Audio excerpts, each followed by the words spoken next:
Durante muchos años, los hombres que conectaba en mi vida eran hombres que solo sabían mirarse a sí mismos y que de alguna manera buscaban una relación conmigo para satisfacer sus egos.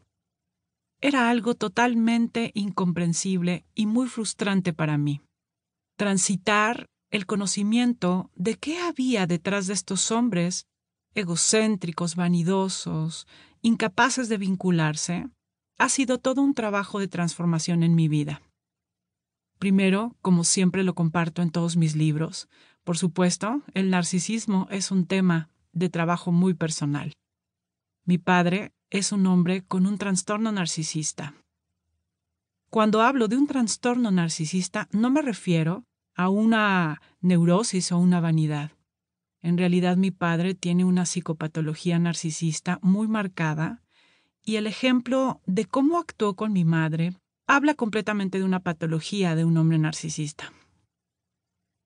Comprender esto para mí fue muy importante, porque cuando nosotros tenemos padres narcisistas, muy probablemente vamos a conectar con hombres narcisistas y romper esa cadena es muy difícil si no lo llevas a la conciencia. Sobre todo también cuando no te das cuenta qué haces tú, cuáles son tus actitudes o tus vacíos que te llevan a conectar con hombres así. Así que lo primero que me gustaría que comprendiéramos juntas es que esta es una época que cultiva a muchos hombres y mujeres narcisistas. Estamos en la época del ego, en la época de la belleza física, de las marcas, de los gurús, de los maestros trascendidos, del conocimiento. Toda esta cultura del ego cultiva muchísimo el narcisismo.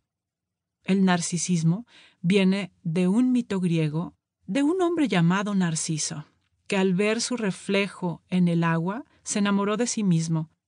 Y se enamoró tanto de sí mismo que al verse reflejado en ese espejo cristalino, se ahogó por su propia belleza.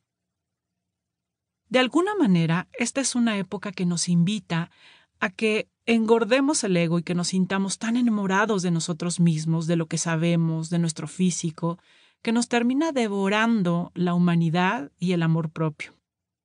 Así que, sin duda, hay muchos narcisistas, tanto hombres como mujeres. El problema de nuestro tiempo es que pensamos que las personas son cosas y que sirven para nuestros fines personales.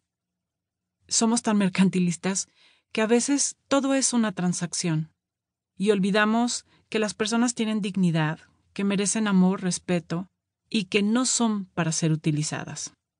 Eso es algo que el narcisista no entiende. Primero quisiera que supieras que hay una gran diferencia entre un trastorno narcisista, que es una parte de la psicopatología y realmente no tiene remedio, y otro es una neurosis de narcisismo. Hay grandes diferencias porque cuando hablamos de psicopatología, estamos hablando de un hombre o una mujer con una desvinculación total.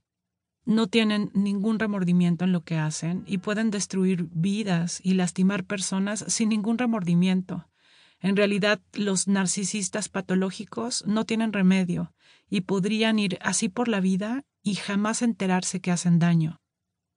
Sin embargo, hay un narcisismo neurótico, que es el narcisismo que nace de nuestras heridas. Ese narcisismo es un narcisismo curable. Si la persona trabaja consigo misma y es muy consciente de que tiene un esquema narcisista dentro de sí, entonces podría desarrollar otras áreas de su personalidad y equilibrar ese aspecto narcisista de sí mismo. En realidad, es un trabajo de terapia muy constante y de responsabilizarse de esta parte que vive en sí mismo.